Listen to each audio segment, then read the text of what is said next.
Please seated.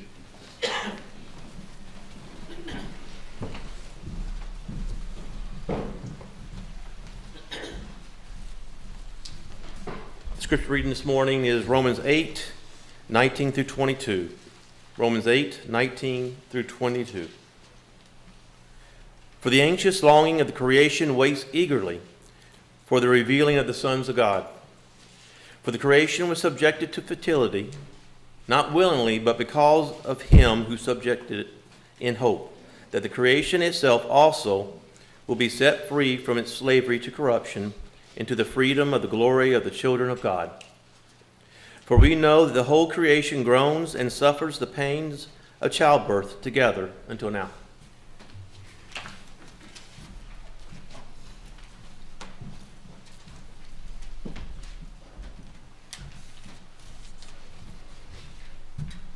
Good morning. Appreciate the reading from God's Word, and to kind of set the stage for where we'll be headed this morning. This year, as we are kind of focused our sermons on the idea of the kingdom.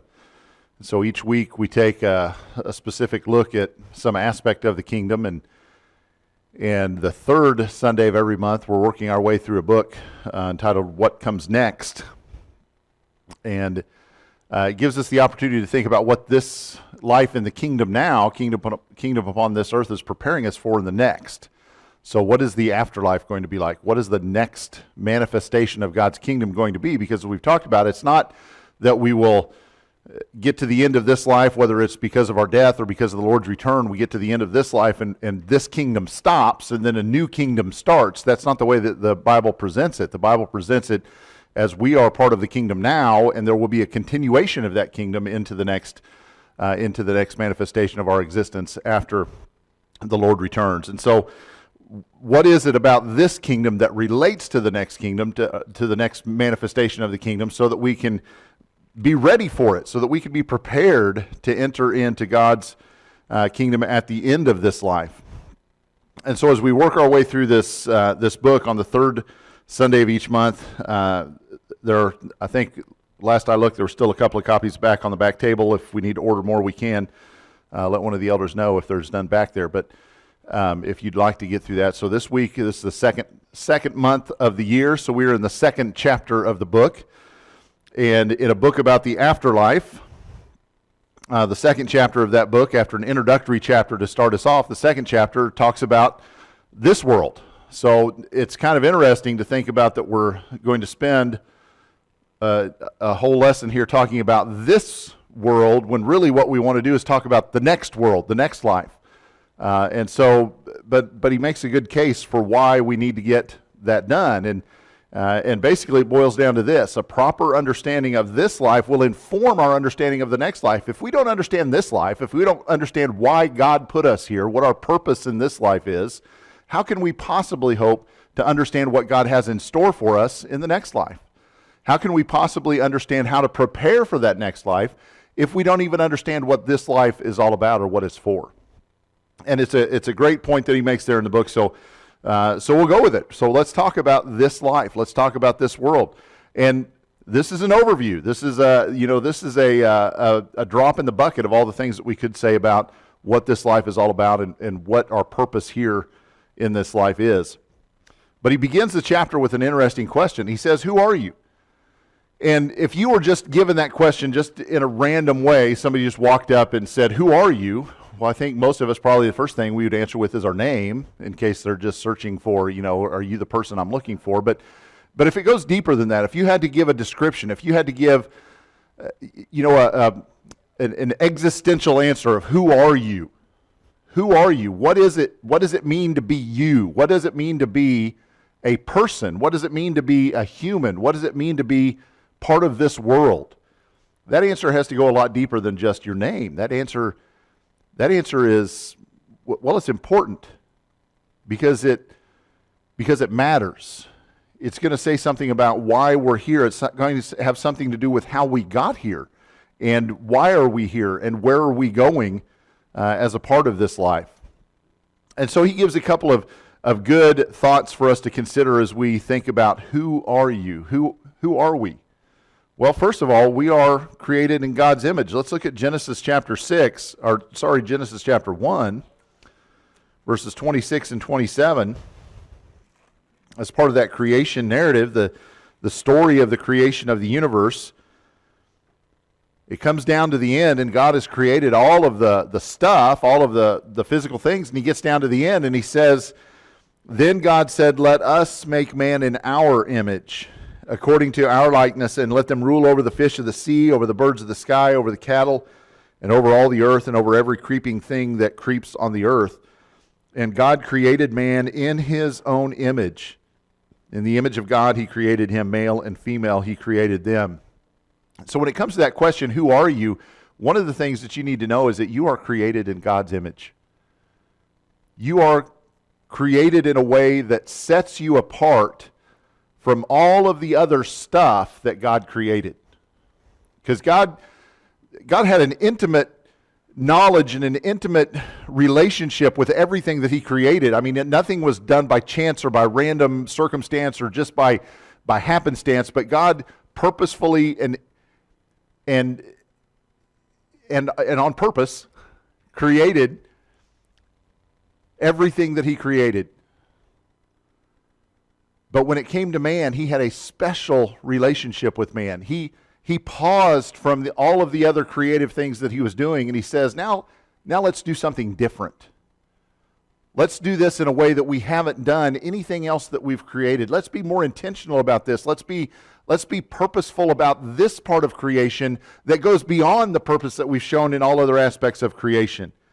And so God has that intimate relationship with man from the very beginning, and he says, you are created in my image, every one of us. And it's not a male-female thing. It's not a race or ethnic thing. It is a human thing. As people, as human beings, we are created in God's image. And what does that mean? Well, John chapter 4, in the encounter with the woman at the well, Jesus says to her this one simple statement. He says, God is spirit.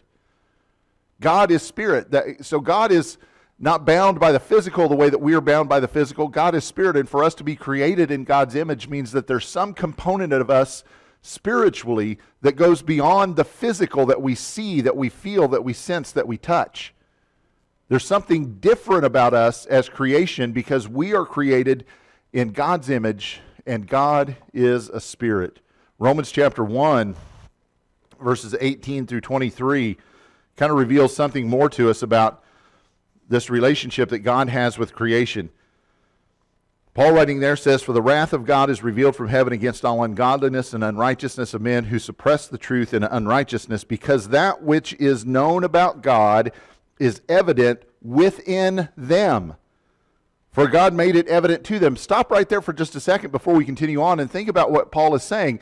Those that have rejected God, those that have rejected that there is a God, are rejecting a very portion of themselves, are rejecting a very portion of their own being, because God has placed something of himself in everyone that he has created. We are created in his image, in his likeness.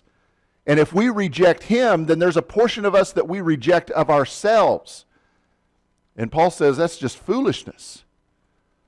That is, it doesn't make any sense that you could look at the way that we are different from all the rest of creation, and you can say, yeah, but there is no God. Makes no sense. Continuing on, he says, "For since the creation of the world, his invisible attributes, his eternal power and divine nature have been clearly seen, being understood through what has been made, so that they are without excuse." There's no excuse for rejecting God because he has placed evidence of himself in his creation. He has created us in his image. And for us as the created to shake our fist at the sky and say there is no creator is just foolish. For even though they knew God, they did not honor him as God or give thanks, but they became futile in their speculations, and their foolish heart was darkened. Professing to be wise, they became fools, and exchanged the glory of the incorruptible God for an image in the form of corruptible man, and of birds, and of four-footed animals, and crawling creatures. Think about what it means to have a God that is spirit, that transcends the physical. And then we want to say that God is not real, but what is real is some God that we have created and we have assigned a physical image to. So we're going to take this God that supersedes the physical, that transcends the physical, and we're going to say this God that looks like the physical, that is bound by the physical, this God is better. Paul says it makes no sense. None of that logic, none of that reasoning is sound, because God has placed a piece of himself within every one of us. We are created in his image. Another point that he makes, and this is one that we've talked about in passing in the last few weeks, but he makes this great point. He says, we are a soul and we have a body. We get that backwards a lot. We think that we are a body in which a soul resides, and that's completely backwards. We are a soul that has been given a body as its house. Look at Genesis chapter 2, verse 7, and I have it here recorded in the American Standard Version. That's the right version. That's the one I grew up with. So if it sounds unfamiliar, it's because most people didn't use this one. But it says, and Jehovah God formed man of the dust of the ground and breathed into his nostrils the breath of life, and man became a living soul. God didn't do that with anything else that he created.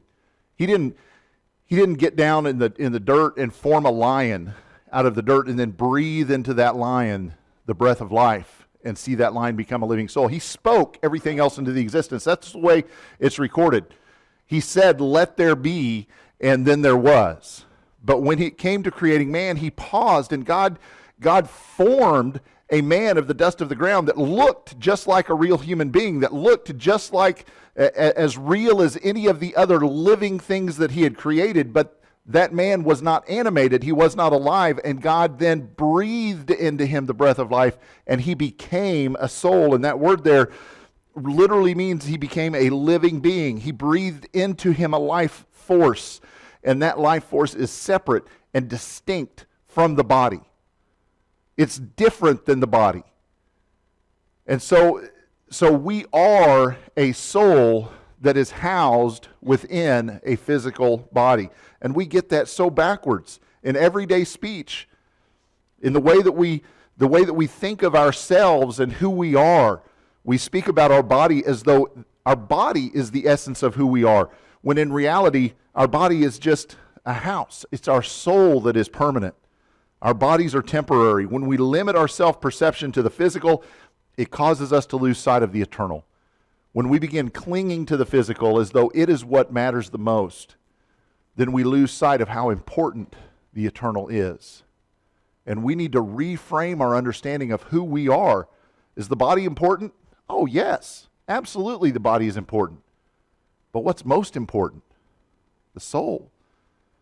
That's what distinguishes us from all other aspects of creation. That's what gives us the image of God. That's what is eternal. That's what goes on after this body wears out and is done. And so we need to reframe our understanding. We need to understand that we are a soul with a body, not a body with a soul. Now, we are tethered to these physical bodies. We need to understand that. That's part of existing in this physical world that we live in. We are tethered to these physical bodies, and so we need to understand some things about our bodies. Number one, we need to understand that our bodies are mortal. Let's talk about that. That's not a surprise. As years ago, I remember Glenn Elliott in a sermon said, if you live long enough, you'll die. And I thought that was pretty profound. I remembered that from years ago. But let's think about this, the outward man versus the inward man. Look at 2 Corinthians chapter 4. In just verse 16, got stuck in 1 Corinthians there. 2 Corinthians 4, beginning of verse, or just look at verse 16 for now. It says, therefore, we do not lose heart, though our outer man is decaying, yet our inner man is being renewed day by day. That's Paul, I think, acknowledging the idea of the physical and the spiritual, the body and the soul, right? And he says our outer man, that physical being that we inhabit, it's wearing out. Things happen to it. It's decaying. But our inner man, our soul, our spirit, it can be renewed even in the presence of great difficulties with our physical bodies. We've known people. I know that you've known people who have gone through terrible struggles, whether accidents or disease or maladies or whatever it may be, and as their bodies were wasting away, yet their soul, their spirit was being renewed because of their relationship with God. And we need to understand that we are tied to this mortal body, but we are not this mortal body. This mortal body will eventually decay and pass away and deteriorate, but our soul will remain past that, and our soul can continue to be renewed. Look at 2 Corinthians chapter 5, verses 1 through 4. Paul kind of continuing with that thought, he says, "For we know that if the earthly tent," and he's not talking about a tent, he's not talking about setting up a tent in your yard, he's talking about our bodies. "If our earthly tent, which is our house, is torn down, we have a building from God, a house not made with hands, eternal in the heavens. For indeed in this house we groan, longing to be clothed with our dwelling from heaven, inasmuch as we, having put it on, shall not be found naked. For indeed, while we are in this tent, we groan, being burdened, because we do not want to be unclothed, but to be clothed, in order that what is mortal may be swallowed up by life." We all recognize that we have mortal bodies, that we have bodies that will eventually decay and die. But Paul says that's not the end.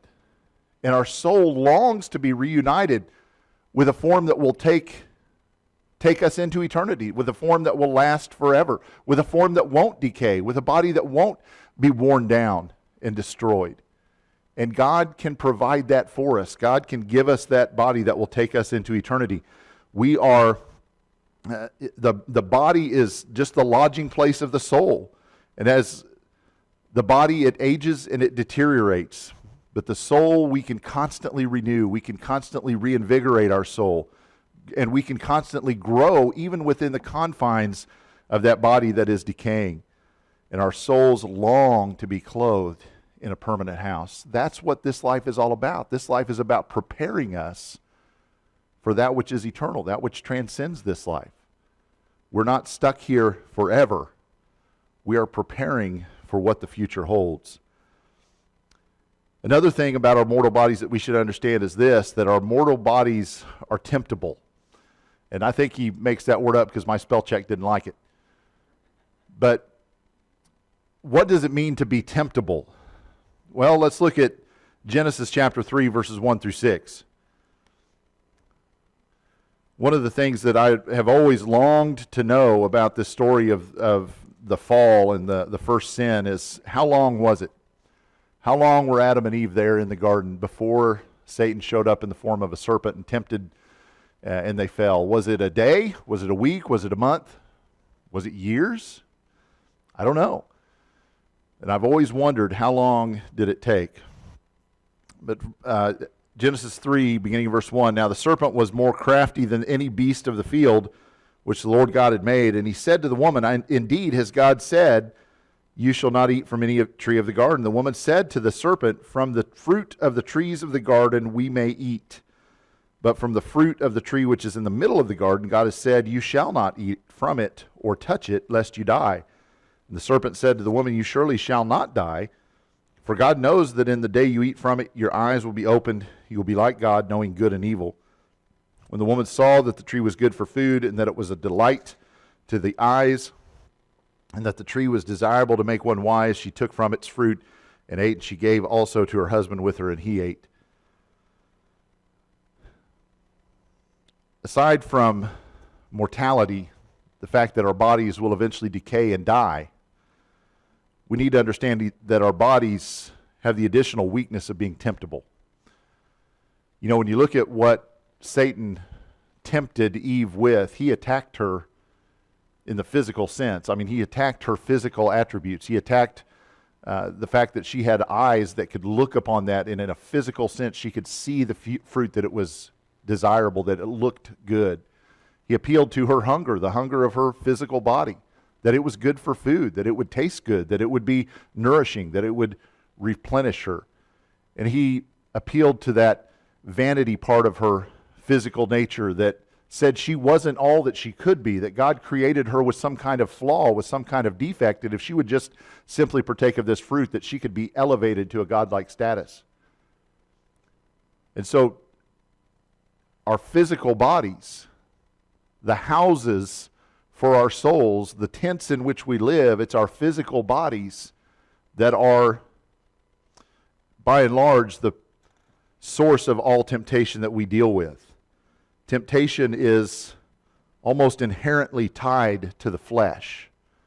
Without flesh, temptation kind of goes away. Think about, what can an angel be tempted with? And we know that the idea of a fallen angel is not foreign to the Scriptures, and that there are a sense in which spiritual beings can be tempted in some way, and yet the things that they can be tempted by are far different than the things that we can be tempted by. Angels are not married, nor are they given in marriage. They don't have those physical lusts or temptations that our physical bodies have. They don't eat. They're not tempted by food the way that our physical bodies would be tempted by. They don't experience pain or desire the way that our physical bodies experience those things. And so it's our physical bodies often that are the source of our temptation, or at least the temptations that come into our life are tied to the fact that we have a physical body. And so we need to recognize that about ourselves. Recognize that while God has given us these bodies, and they're wonderful, they're awesomely designed, they're wonderfully built, they do exactly what God wanted them to do for us, they also can be the thing that Satan uses to tempt us. And so we need to be aware of that, and we need to make sure that when we make a choice that we are choosing between the permanent, the soul, and we are choosing between the temporary, the body. And we need to choose that permanent, eternal soul every time and not put our body above the soul. And that's where we get into trouble. Then we have this idea also that that it's not just us as individuals or just us as a people that were affected by sin, but also the world itself. Not only are we a fallen people, but we live in a fallen world. And what does that do? What does that mean for us? Well, the effects of sin transcend just our relationship with God. I mean, that's big, but it transcends that. It goes beyond just our relationship with God. Look at Genesis chapter 1, verse 31. And notice the conclusion of the creation story. At the very end of creation, God looks over everything that He has created. He surveys it all. It says, God saw all that He had made, and behold, it was okay. No, it was very good. And there was evening and there was morning the sixth day. God looked at everything that He had made, and He said, it's very good. And this word good there means it is acceptable. It does exactly what I intended it to do. It fulfills the purpose that I set for it. And so God didn't look at any part of His creation and look at something and say, oh, I wish I'd have done that a little different. Or, oh, that's probably going to be a problem later on. God didn't look at anything that He had created and have second thoughts or regrets about anything, because He saw how everything fit together and worked together, and it was good. It did exactly what He wanted it to. And then after the fall in chapter 3, so after sin now has entered the world, what happens to creation? Not just what happens to man and woman, but what happens to creation? Look at beginning of verse 16 of chapter 3. It says, to the woman He said, I will greatly multiply your pain in childbirth. In pain you shall bring forth children, and your desire shall be for your husband, and he shall rule over you. Then to Adam He said, because you have listened to the voice of your wife, and have eaten from the tree about which I commanded you, saying, you shall not eat from it, cursed is the ground because of you. In toil you shall eat of it all the days of your life. Both thorns and thistles it shall grow for you, and you shall eat the plants of the field. By the sweat of your face you shall eat bread, till you return to the ground, because from it you were taken, for your dust, and to the dust you shall return. See, there was some obvious consequences for Adam personally because of his sin. He now was going to have to toil in a way that he was not originally designed, originally intended to toil. And Eve was going to have some consequences as well. She was going to have pain in childbirth that was never going to be a thing before the sin. And the relationship that she had with her husband was going to change as well. There was now a difficulty in that relationship that wouldn't have been there previously. But those aren't the only consequences. Notice right there in the middle it says, cursed is the ground. The earth itself suffered the effects of sin. The earth wasn't supposed to bring forth thistles and thorns. The earth wasn't supposed to be an arid, difficult place for us to grow crops. The earth itself has suffered because of the sins of man. And we live in a world now that is suffering the effects of our sin, and so it naturally affects the way that we live. We need to understand, though, that this world is a temporary shelter. It's not intended to be our permanent dwelling place. 1 John chapter 2, verse 17.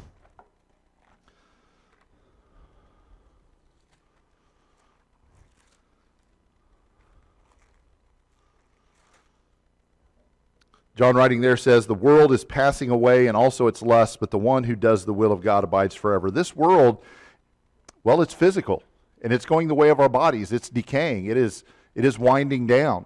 And just like our bodies eventually wind down and decay and die, so also this world is doing that very same thing. And eventually this world will go the way of our bodies itself. And that's a result of the sin that mankind brought into the world.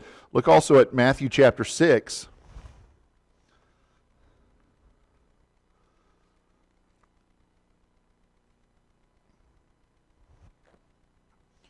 Verses 19 and 20.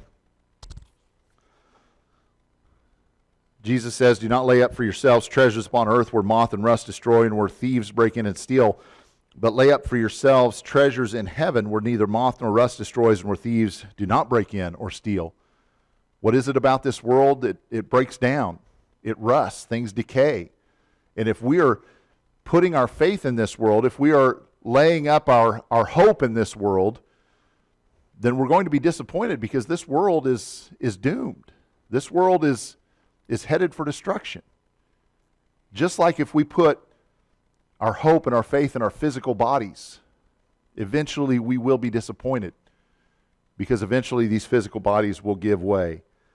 And so there is something else. There's something greater that we need to be putting our faith in. There's something that we need to be pursuing more than we pursue the physical. Look also at Romans chapter 8, verses 20 through 23. Back up to verse 19, as we read at the beginning of the lesson. It says, "For the anxious longings of the creation waits eagerly for the revealing of the sons of God. For the creation was subjected to futility, not of its own will, but because of him who subjected it, in hope that the creation itself also will be set free from its slavery to corruption into the freedom of the glory of the children of God. For we know that the whole creation groans and suffers the pains of childbirth together until now. And not only this, but also we ourselves, having the first fruits of the Spirit, even we ourselves groan within ourselves, waiting eagerly for our adoption as sons, the redemption of our body." The earth, just like Paul wrote in 2 Corinthians chapter 5 that we looked at a moment ago, where he talked about the idea that we eventually will cast off this earthly tent, but God has a permanent dwelling place for our soul prepared. And we long to be united with that permanent dwelling place. So also the earth longs to cast off the effects of sin that it has been bearing since Adam and Eve committed their sin. The earth longs to cast that off and longs to be reborn and renewed so that it doesn't have to suffer the effects of sin. And we see that not as something mystical, but just as something that gives us a daily reminder of the world that we live in and the fact that we can't be tied to this world. We can't put our hope and our faith in this world. We've got to put our hope and our faith in the eternal. And so God gives us that physical reminder of the earth itself suffering the effects of sin so that we can be reminded that we also suffer those effects. We also want to acknowledge that we live in a world of choices. We live in a world that presents us with a choice of how we are going to live. And a couple of scriptures here. In 1 Kings chapter 18, Elijah is facing off against the prophets of Baal and Asherah. And there's all these prophets of these false gods gathered together, and there's kind of a contest that is put together between Elijah and these prophets, these false prophets. And at the outset of that contest, Elijah, in 1 Kings 18, verse 21, says, Elijah came near to all the people and says, "How long will you hesitate between two opinions? If the Lord is God, follow him, but if Baal, follow him. But the people did not answer him a word. He says, you have a choice to make. You have a choice between God and between Baal. If God proves himself to be God, then follow him. If Baal proves himself to be God, then follow him. But make a choice. Don't just sit there doing nothing. And in response to his challenge, you know what the people did? Nothing. They sat and waited. And eventually, at the conclusion of the contest, they did make up their mind once God made himself known. But in that moment, they were unwilling to choose. They were trying to straddle the fence. See, we have a choice to make. In this life, we have a choice to make. That's what this life is for. This life is an extended opportunity for us to make that choice. Who are we going to follow? Are we going to follow God, or are we going to follow whatever? Look also at Joshua chapter 24, verses 14 and 15.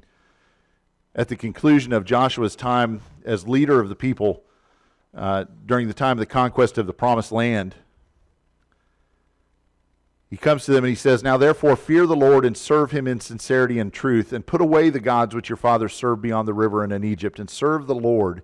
If it is disagreeable in your sight to serve the Lord, choose for yourselves today whom you will serve, whether the gods which your fathers served, which were beyond the river, or the gods of the Amorites in whose land you are living. But as for me and my house, we will serve the Lord.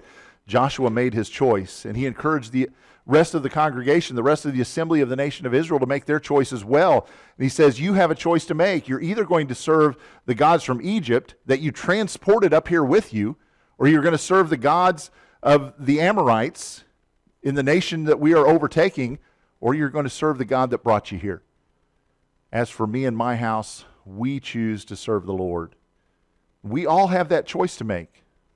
Every one of us has to choose who we're going to serve. Are we going to serve ourselves? Are we going to serve some false god? Are we going to serve some false religion? Or are we going to serve the one true God, the God that created us, the God that made us in his own image? We have the choice to make.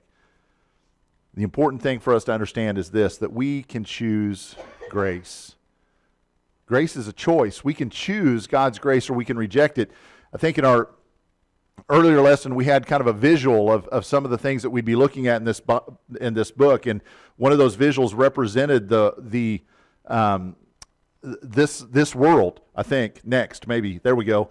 All right, this world, this physical world, is represented by this circle, and the circle is divided into two portions: the saved or the innocent, those who don't need saving because they're too young or they're unable to choose between right and wrong. And then we have the sinful and the unrepentant below that, those who have sinned and are accountable for their actions, and those who refuse to repent of those sins. And notice that the line between those two portions is a dotted line. It's a dashed line, and he put it there on purpose because it's permeable.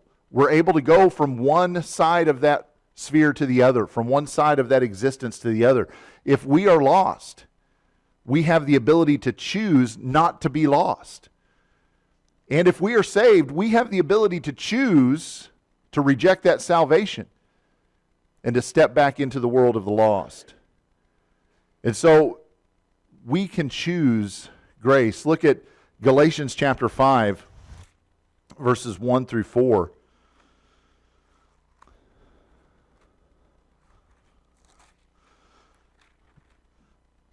It says, it was for freedom that Christ set us free. Therefore keep standing firm, and do not be subject again to the yoke of slavery. Behold, I, Paul, say to you that if you receive circumcision, Christ will be of no benefit to you. And I testify again to every man who receives circumcision that he is under obligation to keep the whole law. You have been severed from Christ. You who are seeking to be justified by law, you have fallen from grace. Those who had stepped out of their old way of life, out of their old method of trying to gain righteousness on their own terms by following the law, had stepped out of that into the grace of God. They had chosen grace. They had chosen salvation by faith. And Paul says, now wait a minute. Now some of you are trying to reject that faith. You're trying to reject that grace that God has extended, and you're trying to go back and assign some merit to these works. And by these works, you think that you are gaining favor in God's sight. He says, you are severed from Christ. You are fallen from grace. See, they had salvation, but they were choosing to step out of salvation and back into the world of being lost. But the good news is, once again, that we can always choose grace. We can choose to be restored. Look at Galatians chapter 6, verse 1. Paul, continuing that thought, he says, "Brethren, if a man is caught in any trespass, you who are spiritual, restore such a one in a spirit of gentleness, each one looking to yourself, lest you too be tempted." Restoration carries with it the idea of somebody that was in a position or had something and they lost it, and now they need to be restored to that position. They need to be restored to that condition. And so for those who had been saved but had stepped out of salvation, had given up their salvation, had made the choice to go and follow false gods or follow false religion or step back into a life of sin or whatever it was, to those who had made that choice, they can be restored to salvation once again. See, we are never more than one choice away from grace. No matter where you're at, no matter what has happened in your life, no matter what choices you have made that led you to this moment right now, you are one choice away from grace. And that's the condition that we live in this world. In this physical world, at every moment, we're always one choice away from grace. Our call to action this week deals with the idea of spiritual warfare. It's the nature of our existence that we are involved in spiritual warfare. We can't refuse to choose sides. We can't sit back and watch. We have to be involved in the spiritual warfare. Look at Romans chapter 7.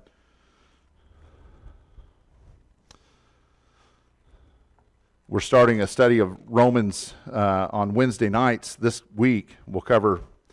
Plan is to cover chapters 1 and 2 this week. So in about 3 weeks, Gary will be tackling Romans chapter 7. So come back and get a good view of that. I'm glad he's covering chapter 7.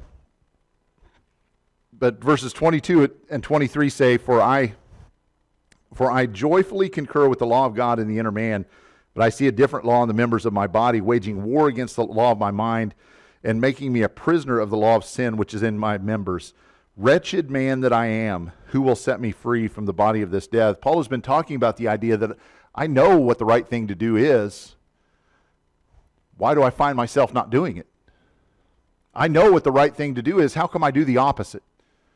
I know in my mind, I know in my inner man what is right. But it's this fleshly warfare that we're fighting where we fall short so often.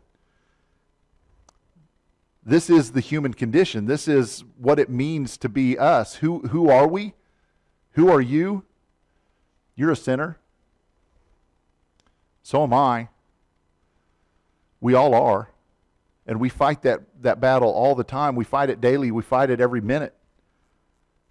That's who we are. We're created in God's image. We're created for glory, and yet we sin. We know the right thing to do, but we struggle to do it. We know what evils to avoid, but we are tempted to pursue them nonetheless, and we give in to those temptations far too often. And Paul sums it up when he says, "Wretched man that I am." Paul, the apostle of God, the man that was called on the road to Damascus by Jesus himself, the man who was designated as the apostle to the Gentiles, the man who could perform miracles, the man who could restore sight to the blind, who could heal those who were sick, the man who raised from death a man that had fallen out of a window. Wretched man that I am. I know what's right. Why can't I do it? I know what's wrong. Why do I find myself doing those things? See, the battlefield of the flesh is where we often feel ourselves waging that war. But that's not where the real battlefield is. The real battlefield is the battlefield of the mind. 2 Corinthians chapter 10, verses 3 through 5.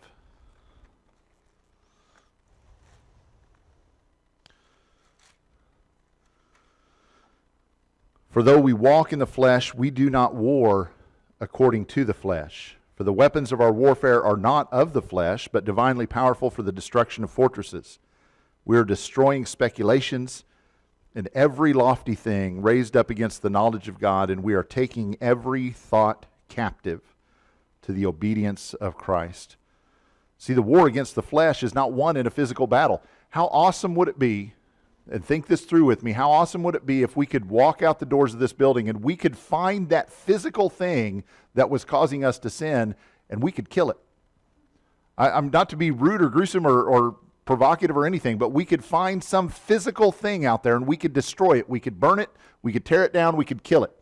And after that physical thing was destroyed, we no longer had temptation. That sounds good. But Paul says that's not it. See, this war against the flesh, it's not really a fleshly war. It's not really a war that we wage in a fleshly sense. This war against the flesh is a war, a battle of the mind. We must prevail on the spiritual front. He says we destroy speculations and every lofty thing raised up against the knowledge of God, and we take every thought captive.